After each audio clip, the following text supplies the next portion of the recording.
Welcome to our webinar on a simplified review framework for research project grants.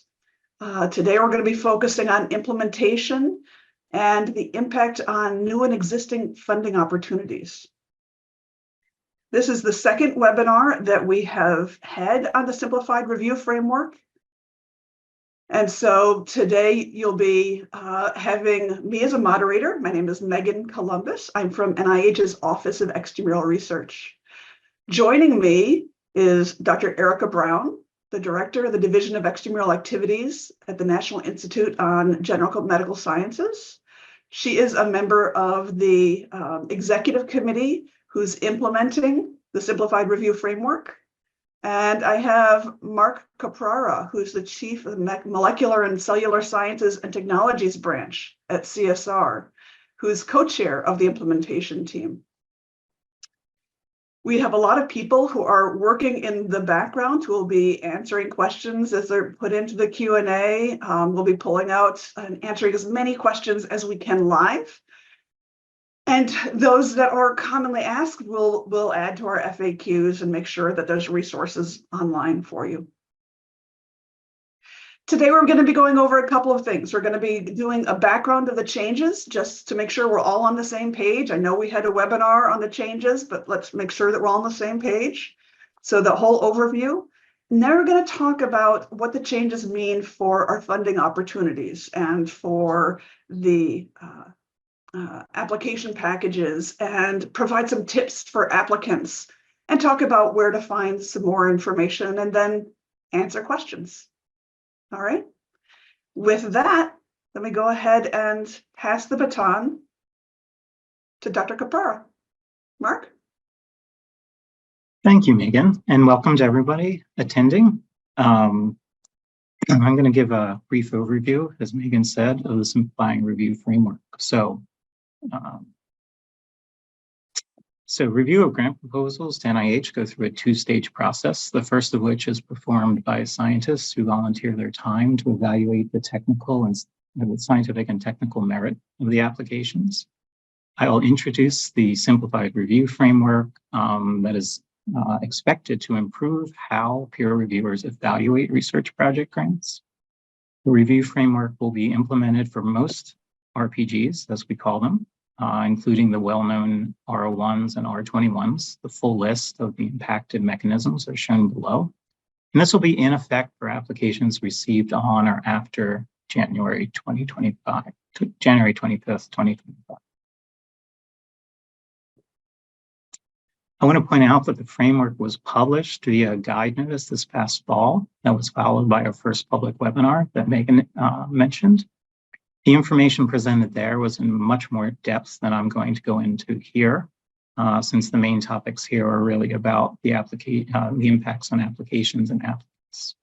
But I do encourage everyone to read over the notice and watch a recording of the November webinar for more information. So how do we get here? So as pointed out in those references that I mentioned, this framework was developed with significant input from the extramural scientific community. So over the years, NIH has received complaints regarding complexity of peer review, as well as concerns regarding reputational bias. Community input on these issues was solicited via a blog posted in February of 2020, received about 1,200 comments, and this provided foundational data for us to work with. The next step was the formation of a working group, including scientists who are familiar with peer review and NIH staff, who developed a set of formal recommendations to address these issues. These recommendations were then discussed and refined somewhat by NIH working groups, and then went through a formal approval process that was completed in September of 2022. NIH reached out to the community again for their input via a request for information and other outreach efforts between December 2022 and early into 2023. We received 800 responses from individuals and societies, and the big take-home was that the majority were supportive of this new framework. And that's likely a reflection of how much input the scientific community had in motivating and developing the framework. And as we mentioned, the final simplified review framework was published last October. So let me give you a brief overview of the framework. Start first with the goals. They're shown here with links to additional relevant information. Again, these goals were driven by issues raised by the community. So first, we want to enable peer reviewers to better focus on answering the key questions necessary to assess scientific and technical merit, mitigate the effects of reputational bias, and reduce reviewer burden.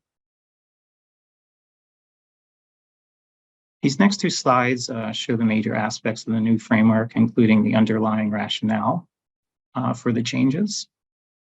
So one, we wanted to enable reviewers who improve review by first focusing their attention on three main questions. Should it be done? Should the project be done? Can it be done? And will it be done? And this was done by reorganizing the 5 review criteria into 3 factors that align with these questions. So the first factor being defined as the importance of research, asks the question, should it be done? Rigor and responsibility, feasibility aligns with can it be done, and expertise and resources, will it be done? We also wanted to simplify and strengthen the review criteria by using conceptual definitions rather than lists of questions. So the working group felt that shifting away from extensive sets of complex questions encourages thoughtful integration of concepts rather than checklist or yes/no thinking.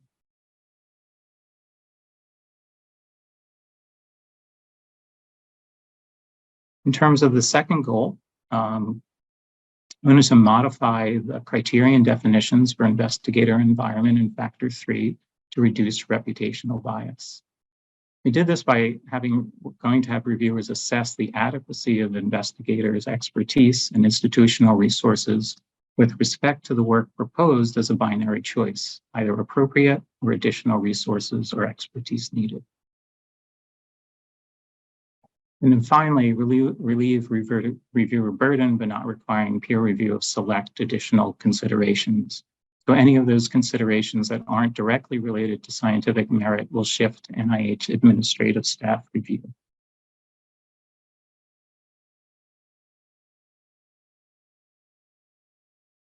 So let's look at the reorganization in a little bit more detail. At the left shows how the criteria are currently organized.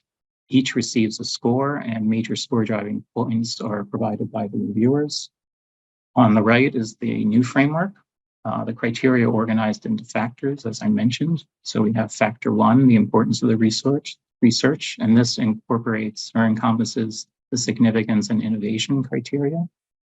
This receives a score and also comments by reviewers. Factor 2 is rigor and feasibility. This incorporates approach as well as inclusions for human subjects and clinical trial study timeline. Again, this will receive a score and comments by the reviewers. And factor 3 is expertise and resources. This encompasses investigators and environment. This factor won't be scored, but evaluated as appropriate or additional expertise resources required. And if additions are thought to be required, reviewers will provide an explanation. Reviewers will still provide an overall impact score reflecting the reviewer's overall judgment of scientific merit based on an integration of the evaluations of each factor, as well as the additional review criteria, such as human subject protections, vertebrate animals, and biohazards. As with existing scoring methods, reviewers will weigh these factors as they see fit when arriving at an overall score.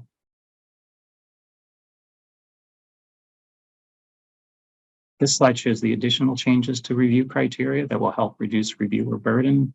Most of the additional review considerations shown here on the left side will be shifted to, whose responsibility of review will be shifted to the Institute Center. So these considerations do not affect overall impact score, and reviewers will be asked only to comment on 2 out of the 5 considerations.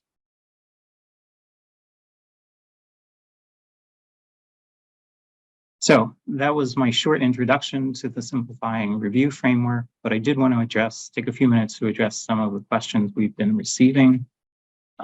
First, what are the expectations of this framework? So the various working groups and NIH leadership expect that the framework will improve review. And by that, we mean clear evaluations of the proposed research importance and the rigor and feasibility of the approach, and also more consistently appropriate evaluations of investigator and environment. There have been questions about how we'll evaluate review or the framework, and the simple answer is that we monitor review all of the time, and we will continue to do so. I show a couple of ways here. This isn't exhaustive, but some things we do include monitoring reviewer critiques, monitoring study section discussions, and scoring behavior. When we detect any problems, we address them promptly. Reviewers and staff are also surveyed regarding the quality of the review experience and effectiveness. And we have and we can benchmark these new surveys against a large database we have of previous surveys to detect any changes. And there have been questions about our plans for training. We have an experienced training committee that's bringing program and review staff up to speed via guide documents, FAQs, webinars, and workshops.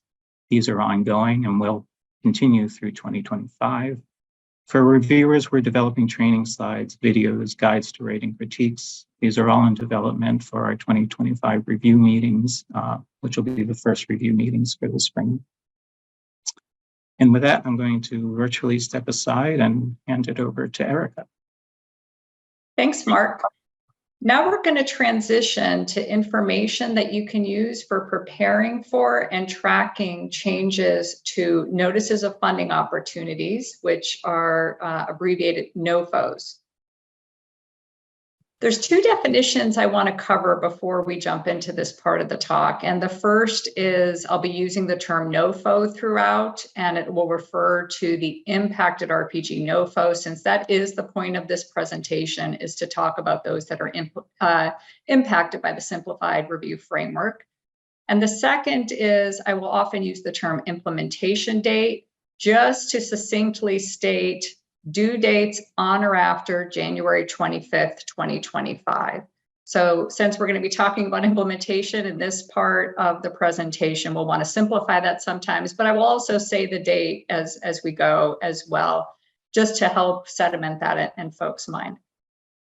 Okay, so with that being said, the first thing to note is that all impacted RPG NOFOs will be updated with the Simplified Review Framework for due dates on or after the implementation date, which is January 25th, 2025. And you're going to find all of that information in Section 5 of the NOFO, which is called Application Review Information. So what will implementation look like? Some of our NOFOs are set to expire this calendar year, so in 2024, before the implementation date. And some of these NOFOs will just be extended through the implementation date to make it easier for everyone. However, there are also some NOFOs with due dates that will come after that implementation date. And so these NOFOs are going to need to be expired. Most of these will be reissued with the new Simplified Review Framework. For those that are being reissued, you can expect to start seeing these as soon as this summer and up to a minimum of 30 days before the first due date after our implementation date.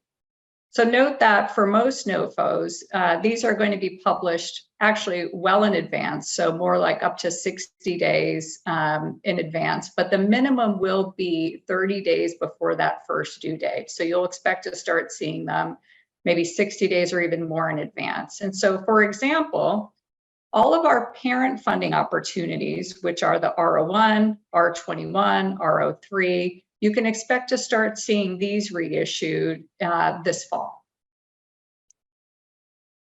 Concurrent with the implementation of the Simplified Review Framework, NIH is also transitioning to updated application forms, from Forms H to Forms I, with the same implementation due date, and that is for applications with due dates on or after January 25th, 2025. The updated forms and instructions will be made available this fall, And you can see the notice referenced on this slide. I'll read it out, NOT-OD 24086.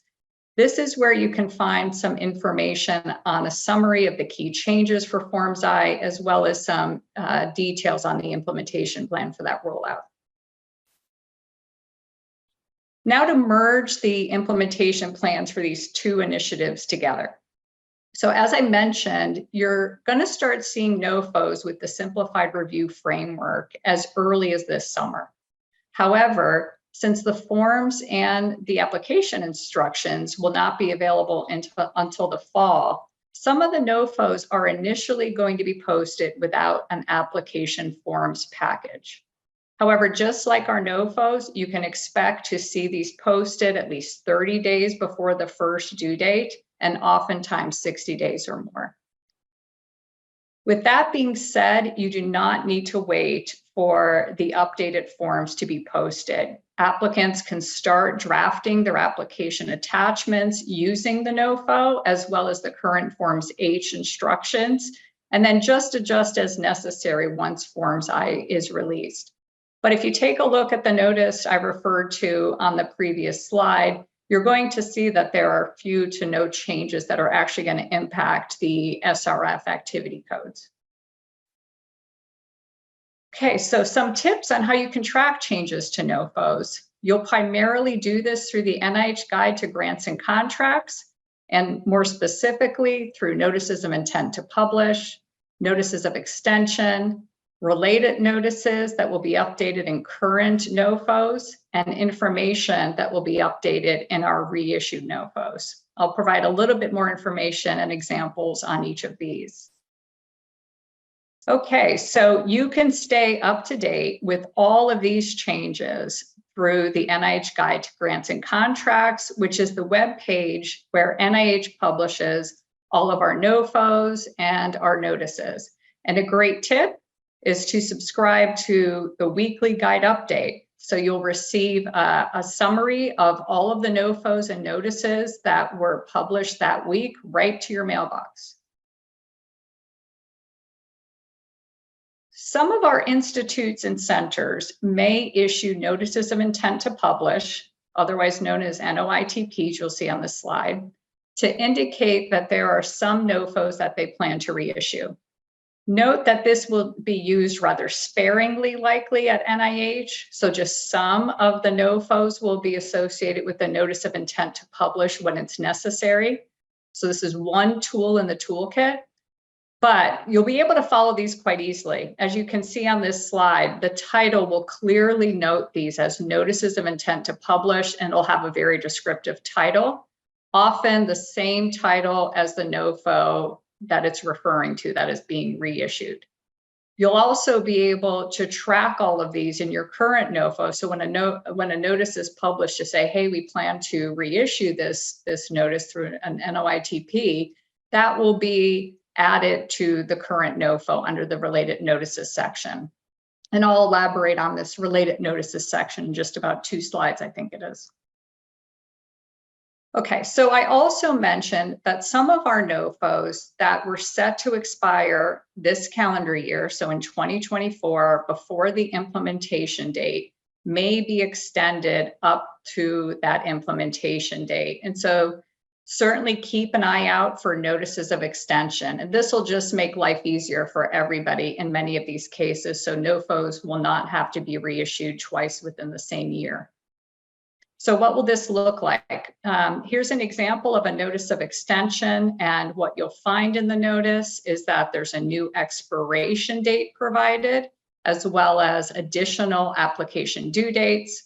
And in a related notices section, you'll be able to see the NOFO that the notice is referring to. Okay, and here's an example of what the NOFO will look like. So that was the notice, and here's what a NOFO that has been extended will look like. I mentioned on the notice of intent to publish slide related notices. And so here's the example of in a NOFO where you can see all of the related notices that have been published that are relevant to that NOFO. And in this example, you'll see that there was a notice to extend a NOFO. And then when you look in the key dates section, you will see, again, that notice referred to, and also additional application due dates populated in the due dates table, and an updated expiration date. So this is how you'll track notices to extend a NOFO. Okay, so we've covered notices of intent to publish and notices of extension. And so I also mentioned that we're going to have many NOFOs that will need to be expired and reissued. And so what will these look like? What you'll see in the expiring NOFO is, again, in the related notices section, you'll see a note regarding that the NOFO has been reissued, and you'll see a link to the new NOFO. And then in the key dates table, you're going to see a new expiration date. And in this example, you can see this NOFO was expired early. However, it is very important to note that the application due dates are not updated. So there may be due dates that extend beyond the expiration date. So it is very important to pay close attention to the expiration date. And then what will this look like for the newly reissued NOFO? So that was what the expired NOFO will look like. Here's what the new reissued NOFO will look like. You'll see in the announcement type section that the NOFO will clearly be labeled as a reissuance, and we will be providing a link back to its predecessor, so you can link back and forth between the two NOFOs. And importantly, we mentioned that the new forms and application instructions will not be available until the fall. So some NOFOs will be published without an application package. And in these situations, the NOFOs will have a temporary message included in place of the submission options, indicating that the forms are not yet available and that they'll be posted at least 30 days before the first due date. Sorry, there we go. Okay, we want to help you avoid any submission issues. So as always, we encourage you to submit early in case you need to correct any submission errors. Also, if you apply through Assist, which is a system that we use to prepare and submit grant applications to the NIH, you will see a splash screen that reminds you of which applications to use for which of the due dates. And you'll also be able to take advantage of some pre-submission validation tools to help you check for errors before you actually have to submit the application. We encourage you to follow NIH communications for funding updates and other applicant guidance, and to view our recently posted applicant guidance on the Simplified Review Framework page. Okay, so some final tips. Remember, the Simplified Review Framework affects how reviewers evaluate applications with the goal of a better focus on scientific and technical merit. It is not expected to change the application materials that you submit. With that being said, applicants should always be responsive to both the application instructions in the NOFO as well as the review criteria when preparing applications. Remember, we are telling you exactly how we're going to evaluate your application, so you should take advantage of that and make sure you're being responsive to the review criteria. Also, it's important to remember that applications are evaluated with the review criteria that is in the NOFO. So this means that resubmissions to NOFOs with the Simplified Review Framework will be evaluated with that new framework. Again, this should not impact how resubmission applications are written. And last but not least, we encourage you to take advantage of features in Assist, grants.gov workspace, and many institution systems that allow you to copy an existing application, draft to a different NOFO, so that you don't end up having to recreate the wheel as these NOFOs are reissued over the next year or so. Okay, with that, I will turn it over to Megan. Thank you. Thanks so much, Erica. I have a problem that my mouse isn't actually working. So can someone advance a slide for me, please? I can do that, Megan. Thank you. Maybe Erica's doing. Okay, so over the next year, we are doing a lot in the in the back end here. So there's lots of changes that we need to make to our systems to be sure that we're being able to capture the reviews appropriately. We're continuing to pull together, resources and guidance for applicants and reviewers. We'll be updating and publishing the funding opportunities as Erica described. We'll be releasing the new application forms in the fall. We'll be planning for reviewer training to make sure that everyone's on the same page and we know what's coming up and there's no surprises. So in April, we already issued a notice on the changes to funding opportunities and our approach. And so that's the approach that Erica went over just a few moments ago. And you'll see those, as she said, start to appear on grants.gov and in the NIH guide very soon. The new application packages will get added to those opportunities that have due dates on or after January 25th, beginning in November. So there will be that break in time where there won't be an application forms, right? Come January, the new framework is going to apply to those applications and the reviews that happen after that. And then reviewer training is going to happen. All right, so I'm going to start with some questions, and then I'm actually going to have to tag after the first few questions because my mouse isn't working. I'm going to have to tag Erica to start reading questions after that. All right, and I can jump in and answer. Okay, so does a simplified review framework apply to Fs or Ks? It does not.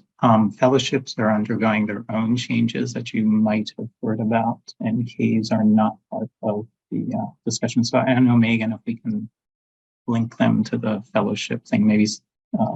Yeah, so we'll have somebody put in the chat the link to our fellowship website, because we have a website which I kind of blew by for the Simplified Review Framework, and we have another website for fellowships, but we also have a website that's encompassing all of the changes for January 2025. And so we'll put those in the chat so that you will have them. You also have them in the presentation. What about the R35s, the MIRAs? So they're also not part of this. The R35s are an investigator sort of focused mechanism, and they really wouldn't fit into the simplified review framework. And so that's where they were left out. Erica, I don't know. Yeah, Erica, you use that mechanism a lot at IGMS, right?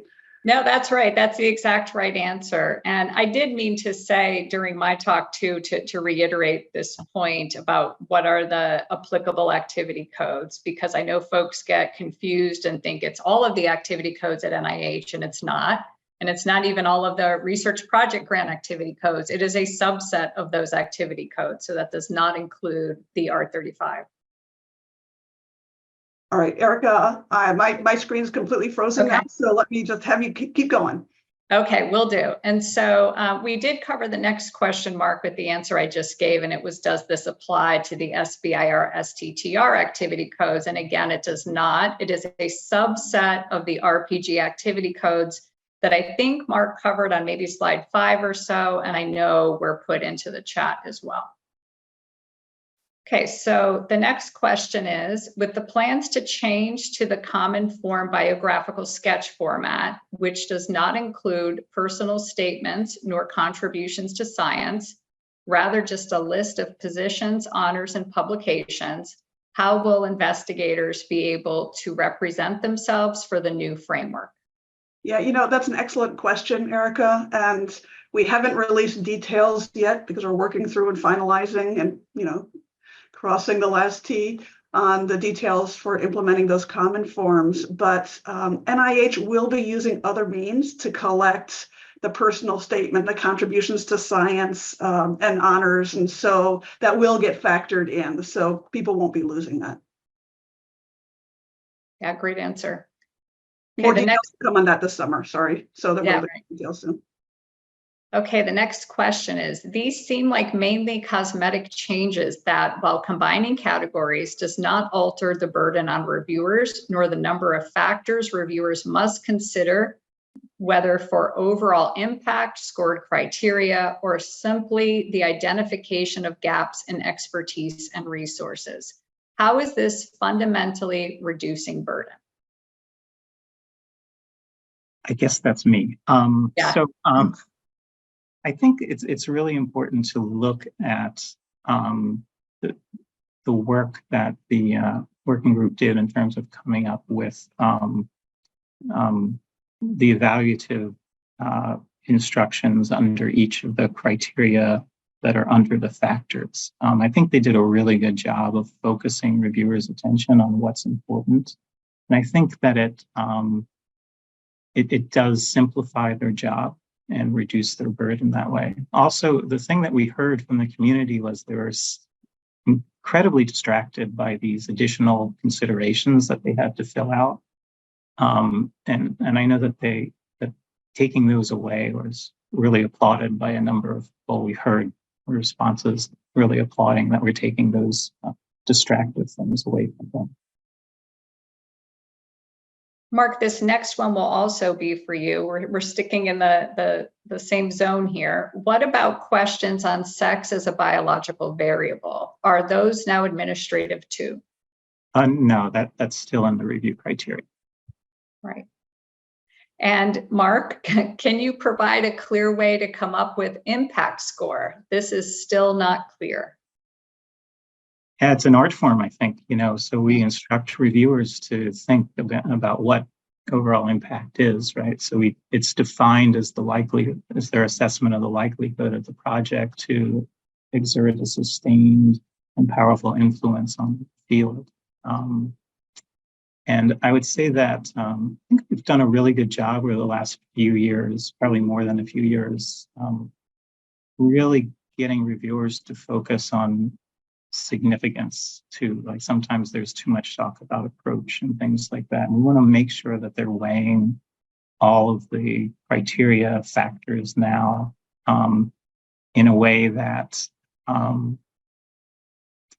they're thinking ahead about what kind of impact will this really have, right? And that's being redundant because I'm using the word in the answer. But again, it's an art form, and we rely on the scientists to make that judgment. Actually, the panel, I should say, make that kind of judgment. Mark, sticking with you for a little bit here. These questions are all related, but Megan and I are happy to jump in if you need a break. So I think you may have answered it, but I'll still ask it. How will reviewers weigh the scores for factor 1 and 2 to arrive at overall impact? Again, it's up to them, and just to remind everybody, even now, the overall impact score is not an average of all the criterion scores, and it won't be an average of factor 1 and the scores for factor 1 and factor 2. Will there be a section to comment on ESI and NI applications? No. Yeah, and my sense is that maybe this, I don't know if this is what the questioner was getting towards, but there always is some nuance provided under investigators, which is still something that is evaluated, but is evaluated differently in the framework. Yeah, so I'll just say that the instructions under factor 3 still include the idea that reviewers should take into account the career stage of the applicant when they're assessing factor 3. So new investigators will still be, emphasizing their training as opposed to what they've actually done, published and things like that. So. Okay, sorry. So that was a bunch of related questions. Mark, I can help with this next one to give you a break, and it's how would the simplified review process apply to a resubmission where the initial submission occurs this year, so in 2024, and then is resubmitted next year in 2025. And so, as I mentioned, we evaluate applications according to the review criteria that are in the NOFO that the application is submitted to. So naturally, any application that is resubmitted to a NOFO that uses the simplified review framework will be evaluated using that framework. So, Erica, my mouse is back. Do you want me to jump in so Yeah. that I can ask and you answer? Yep. Because the next one is also about resubmissions. And so, if a new NOFO is issued and the applicant needs to resubmit an application in response to a NOFO before the change. Okay, so before the change, again, so if you just think about that, look at the review criteria in the NOFO that you're applying to. So if it's before the change, if I'm understanding the question correctly, you would be submitting to a NOFO that uses our current review criteria, and you will be evaluated with those. Yeah. Okay, so when applying for a grant, should we write our grant with 3 sections or factors so it's easy to review? It's a good question. So the way grants, most applications, RPG applications are submitted is that applicants typically write their specific aims page, and then they have a section on significance, followed by innovation, followed by approach. And when you think about it, that actually aligns perfectly with the way the factors are now organized. So I think staying the same is probably the best advice, although I don't think I should be giving advice. But Eric, I don't know if you have some insights into that. Yeah, I mean, I would certainly say we know that the application guide instructions aren't changing, and they're currently structured in that way with significance, innovation, and approach. And so I would think that folks would continue to follow that format. Our message here is you don't really have to change the way you're developing your applications. Again, the questions in the review framework are similar to the ones before. They're just adjusted a bit to get a better focus for the reviewers on scientific and technical merit. So I would think that you would continue to follow the application instructions. Yeah. And we have another question I think is pretty duplicative of the one that you just answered. And so there's a question about how will the NIH biosketches be affected? And from the simplified review framework perspective, they're not impacted at all. But there is a separate initiative, which is to implement common forms across the research agencies for biosketches that will impact the biosketch. And so the biosketch will, after I think that's going to get implemented a little bit later than January. So I think it's going to be implemented in about the May timeframe next year. So at that point, the biosketches will be a little bit different than they are now. But the good news is that most of the biosketch will then align with what the other agencies are doing. And there'll just be a little bit of extra information collection specific to NIH. Okay, so this one's from a reviewer. As a reviewer, I've often felt that the order of the final proposal build is inconsistent with 1, the order of the scored criteria, and 2, the order of importance of the scored criteria. For example, information about investigators and environment / resources, as well as the budget, comes much earlier in the proposal than the research strategy that contains the significance, innovation, and approach. This fact itself encourages some bias. Has there been any thought given to changing the order in which the documents are packaged to be consistent with the new elevated importance of the scored criteria versus unscored items? So I can answer that. I know, so we've heard that before, and we recognize the sort of inconsistency between the application package and the review. And we're discussing this. Megan, I don't know if you have information about it. I heard that it might be difficult to do at the moment. but it's something that we were discussing, and it's definitely on the table. Yeah, I know the discussion's been happening, but I don't know if, what the outcome of that will be. Yeah.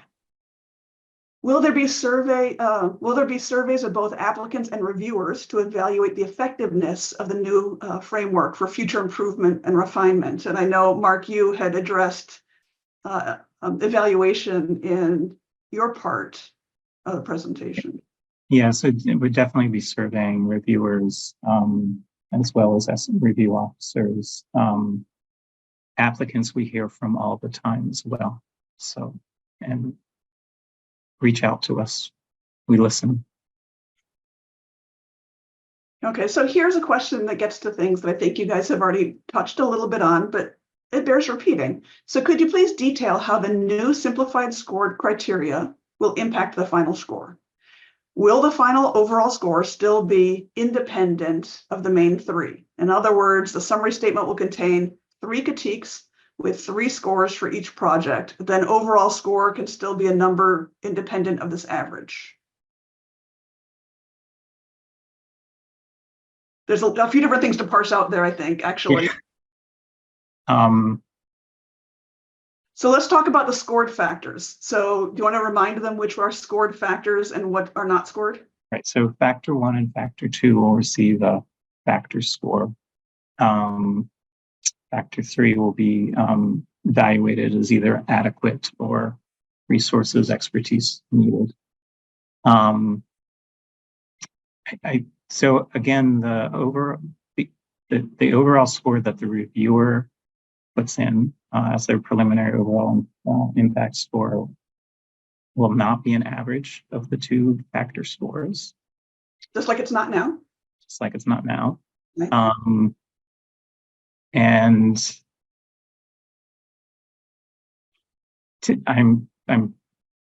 And then the overall score.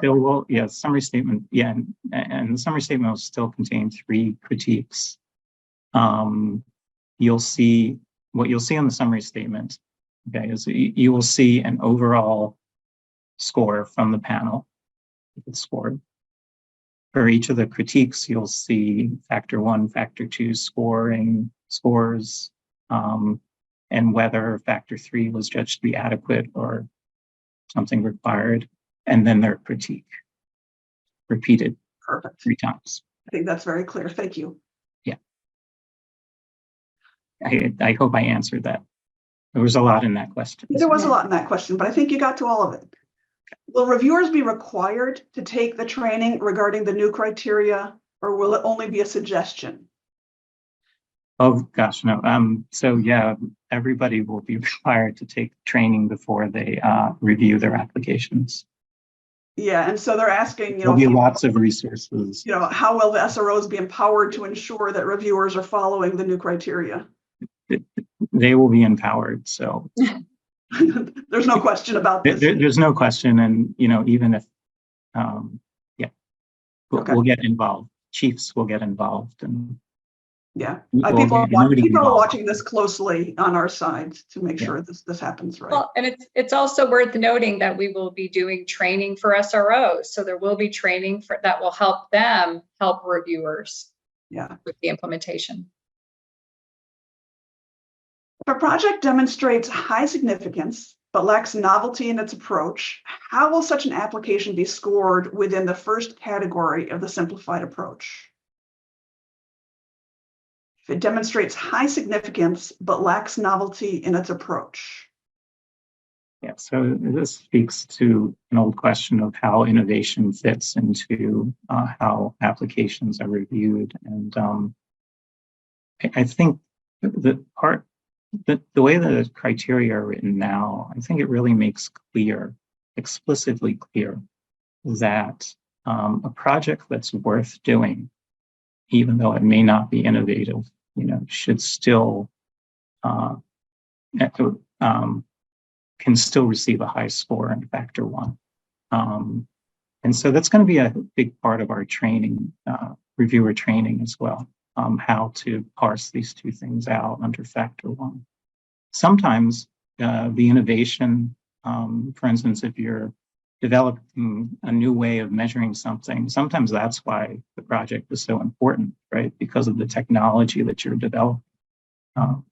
At the same time, if you're developing a technology that measures something in a new way but doesn't give you any advantage over existing methods, might not score as well under factor one. So That's a good example. those are all the kind of things one considers when looking at innovation and how it relates to the importance of the project. Can you talk about percentiling and what this actually means for percentiling? So will applications be percentiled? What'll that mean? Will there be a change because of all this? So applications will still be percentiled. So how percentiling works, which is very complex, but basically we take scores from previous two review rounds. This is for standing rounds, previous two review rounds and the existing round. And that's used in a complicated scheme to come up with a percentile on how a particular score ranks in relation to all the other scores. Once the new framework is implemented, there'll still be percentiling scores. We're monitoring this. If we see any strange deviations from scoring from the new round to the previous round, we do have the flexibility of resetting the percentile base. But we actually don't think that we'll need to do that, but we will be watching. Good. All right. So we're monitoring. So here's a question that's, I think it's fundamental to all of peer review. What happens if the reviewers can't reach agreement about the investigator environment? There's no expectation of what's the word when we all come to an agreement? Consensus. Consensus, right. Again, this is the beauty of peer review. We pull together a panel of people, and while there are 3 people usually, assigned to an application and they discuss things, the panel teases things out as well, and everybody votes as they see fit. So there's no reason to come to an agreement about the investigator involvement. Right. Thank you. We have lots of questions for you here, Mark. Yeah. I was just saying, I mean, everything that Erica talked about was like, I was just thinking about, oh my goodness, I have to look for what and where, and she did a great job explaining it, I guess. That's right. Can you talk about what aspects of the new framework actually reduce reputational bias? So mostly it would be factor 3. So again, what we're trying to do is focus reviewers on the question of whether or not the investigative team has the right expertise and experience to carry out the proposed work, not necessarily how what your general impression of them is, as quote unquote leader in the field and things like that. Those kind of things we're trying to reduce that type of reputational bias, reduce statements that we hear sometimes in review where somebody says, well, there's many holes in this approach, but this team will be able to figure it out. We want to really get away from that kind of thing. And that way have equal competition amongst all applicants and applications as we review them. Good. Just in case the reviewers do not follow well the simplified review guidelines, what will the scientific review officers do on those outliers? A general question, just like now, if there are critiques or reviewers that go outside of the review criteria such that we feel the review is not fair, we re-review them. So, we will counsel reviewers, we will train them, we will give feedback on their critiques. Sometimes all of that doesn't work, and so we re-review them. So I think we've kind of covered this question, but since it continues to come up and it's getting voted for. About SBIRs? This one's not about SBIRs. This one's about will factor 3 have a smaller effect on overall impact score than factor 1 or 2? I'm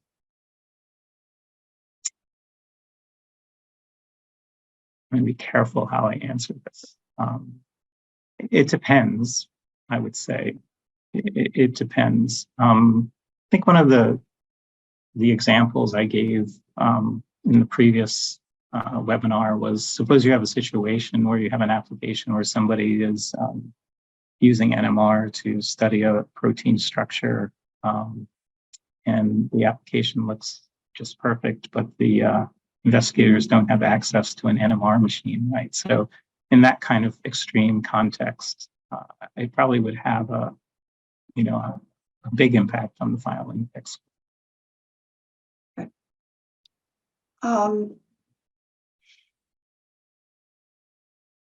Okay, so back to the question of, I think people are very concerned that reviewers aren't going to get the message that they need to look at these applications differently. And so if a reviewer doesn't follow the guidelines, can an applicant report it? And I think you addressed that, right? Oh, absolutely. I mean, we hear from applicants all the time. They feel that the review was unfair, and we look at it, examine it, and if a re-review is warranted, we will do it. But I want to say something. The response that we've gotten to this has been overwhelmingly positive. And reviewers, we do chair training once a year for incoming chairs of study sections, and they've all been applauding this. So I think the community is really, welcoming these changes, and I don't think that there's going to be a large population of reviewers out there resisting these changes. I think they're going to be welcomed and they're going to follow. Reviewers want to do a good job. I mean, that's sort of the secret of study sections. If you've never served on one, reviewers really just want to do a good job, and they really eat up the training that we give them.